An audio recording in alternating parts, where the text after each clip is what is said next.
Dear plus one, हमने बात की थी शांति किसे कहते हैं और क्या शांति के लिए हमेशा अहिंसा की आवश्यकता होती है।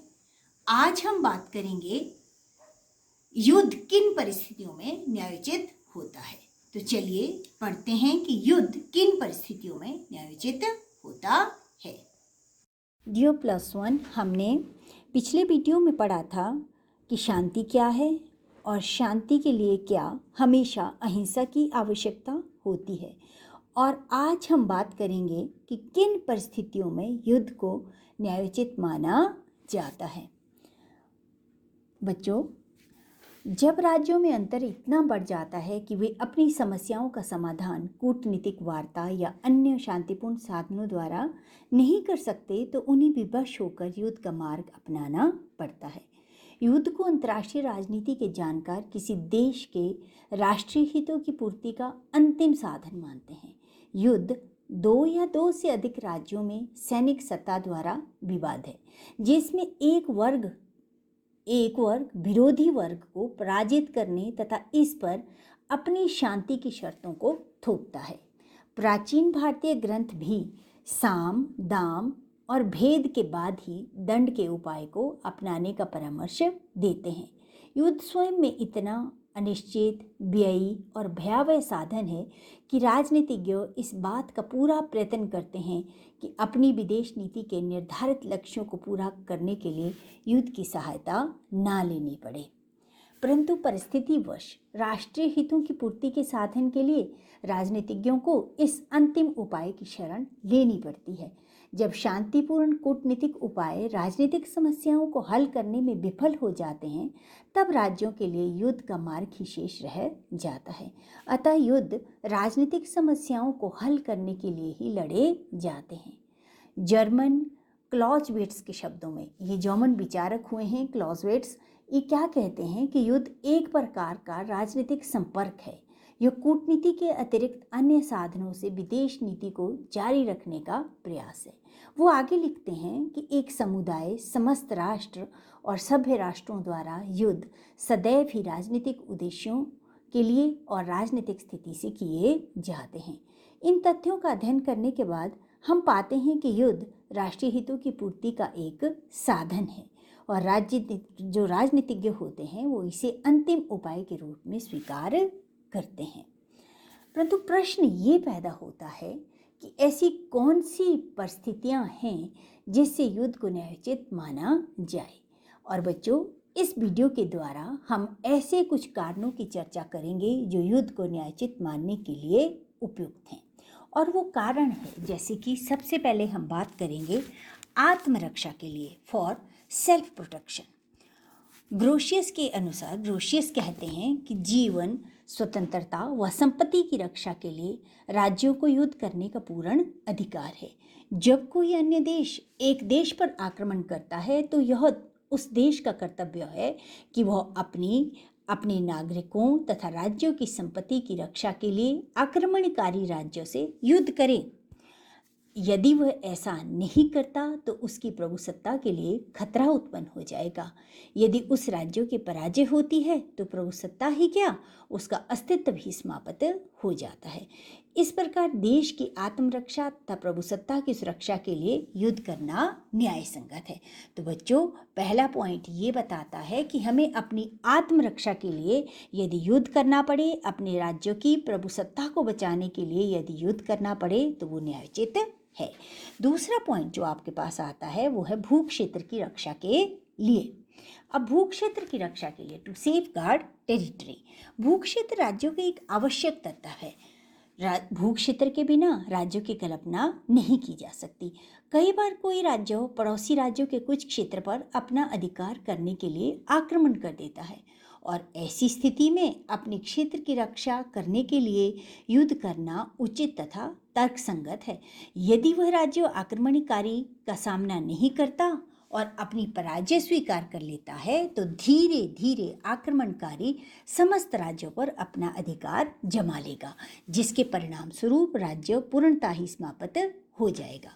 तो बच्चों, अगर हम अपनी ज़मीन के लिए, अपनी भूमि के लिए युद्ध नहीं करते, अपनी भूमि की रक्षा के लिए युद्ध नहीं करते, तो धीरे धीरे हम शत्रु के आगे हाथ डाल देते हैं और शत्रु हमारी पूरी भूमि को हड़प सकता है। इसलिए अपनी भूमि की रक्षा के लिए यदि हम युद्ध करते हैं तो वो न्यायोचित माना जा सकता है।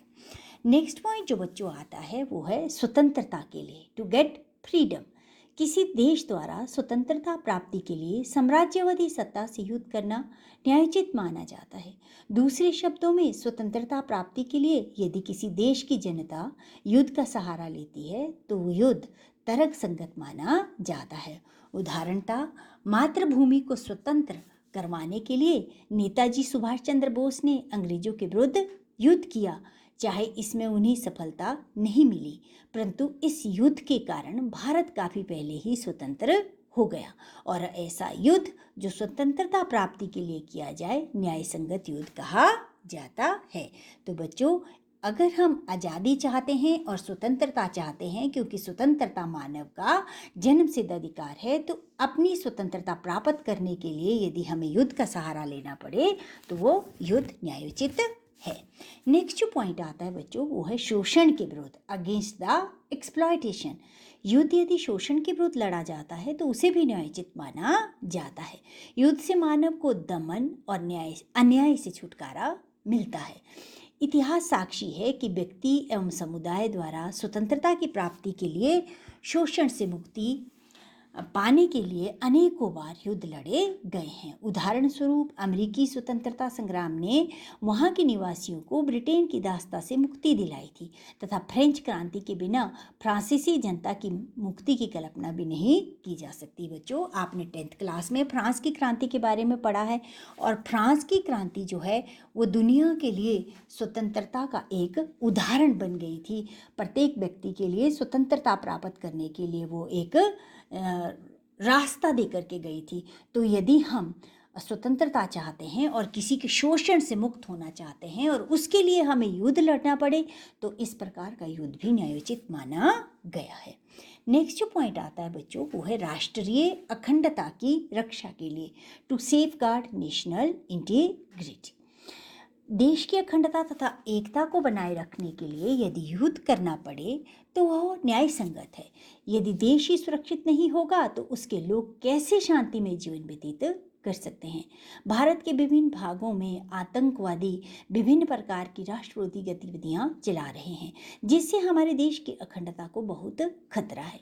इन गतिविधियों को रोकना तथा आतंकवादियों पर काबू पाने के लिए भारत सरकार ने जम्मू कश्मीर, नागालैंड, असम तथा देश के अन्य भागों में सैनिक अभियान चला रखे हैं, ताकि आतंकवादियों तथा देशद्रोहियों से देश की रक्षा की जा सके।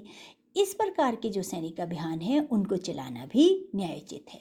तो बच्चों, जहाँ देश की अखंडता की बात होती है या देश से बाहर या देश के अंदर जो देशद्रोही हैं या देश के शत्रु हैं, यदि वो हमारी अखंडता और एकता को नुकसान पहुंचाने की कोशिश करें तो हमें उसके लिए यदि युद्ध के लिए तैयार रहना पड़े या युद्ध लड़ना पड़े तो इस प्रकार का युद्ध भी न्याय संगत है। मीन्स अपने देश की अखंडता की रक्षा के लिए यदि युद्ध करना पड़े तो वो न्यायोचित है। नेक्स्ट पॉइंट आता है बच्चों संप्रभुता की रक्षा के लिए, टू सेफगार्ड सॉवरेनिटी।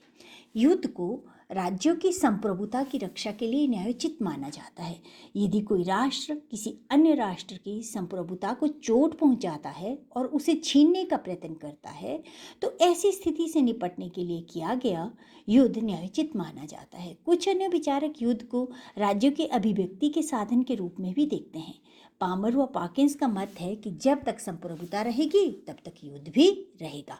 इसका मतलब हुआ बच्चों कि यदि हम सॉवरन हैं, यदि हम संप्रभु हैं, जिसका मतलब ही क्या है कि हम स्वतंत्र हैं और अपने देश की नीति बनाने के लिए, अपने देश की विदेश नीति बनाने के लिए हमारे ऊपर किसी का दबाव नहीं है, तो हम लोग क्या है, एक संप्रभु राष्ट्र है। और अपने देश की संप्रभुता की रक्षा के लिए यदि हमें युद्ध का सहारा लेना पड़े तो इस प्रकार का युद्ध जो है वो न्यायोचित माना जाएगा, न्याय संगत माना जाएगा।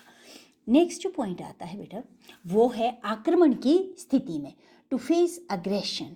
किसी देश द्वारा आक्रमण की स्थिति में भी अपनी रक्षा के लिए किया गया युद्ध न्यायोचित माना जाता है।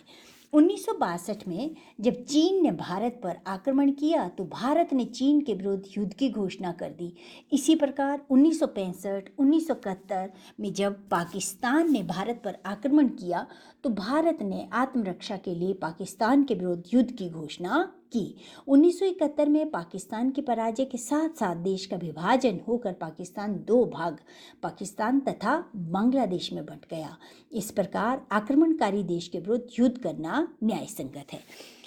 बच्चों, तो ये क्लियर हो जाता है कि यदि हम पर कोई आक्रमण करता है तो हम उस स्थिति में चुप नहीं रहेंगे बल्कि उसका जवाब देंगे। क्यों? क्योंकि हमें अपने देश के नागरिकों की रक्षा करनी है और अपने देश की रक्षा करनी है। यदि हम अपने देश की रक्षा करना चाहते हैं तो आक्रमण की स्थिति में हमें अपनी रक्षा के लिए युद्ध करना पड़े तो वो युद्ध न्यायोचित माना जाएगा।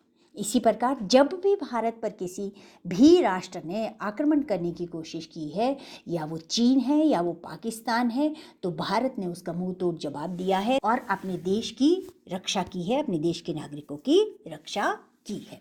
नेक्स्ट पॉइंट आता है बच्चों, भ्रष्ट तथा निरंकुश शासन से मुक्ति पाने के लिए, to get rid of corrupt and absolute regime. किसी देश में विद्यमान निरंकुश एवं भ्रष्ट शासन से मुक्ति पाने के लिए किए गए युद्ध को भी न्याय संगत माना जाता है।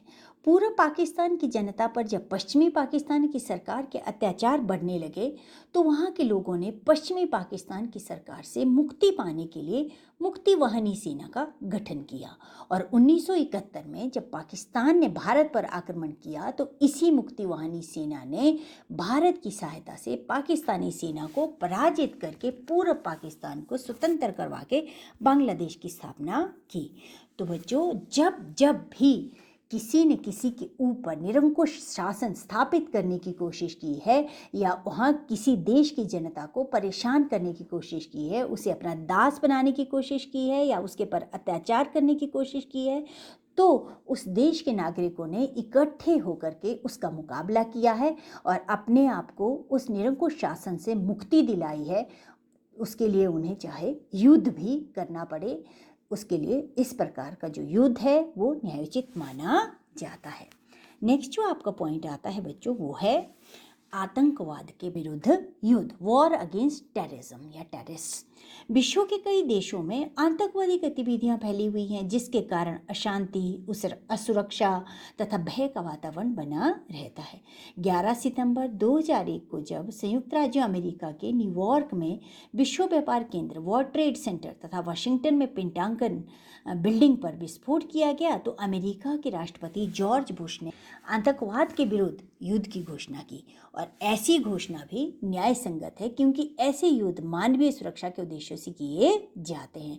तो बच्चों, ये आज के समय की ज्वलंत समस्या है आतंकवाद, और आतंकवादी गतिविधियां पूरे विश्व में, यूरोप हो या एशिया, हर जगह हम लोगों को आतंकित किए हुए है।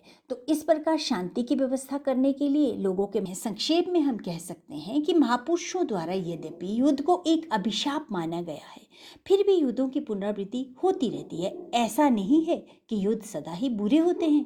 इतिहास इस बात का साक्षी है कि कुरुक्षेत्र की लड़ाई, अमेरिकी गृह युद्ध, द्वितीय विश्व युद्ध, 1971 का भारत पाक युद्ध, 2000 का अफगान युद्ध या 2003 का इराक युद्ध, बहुत से ऐसे युद्ध हुए हैं जिन युद्धों से अनेकों लाभ भी हुए हैं।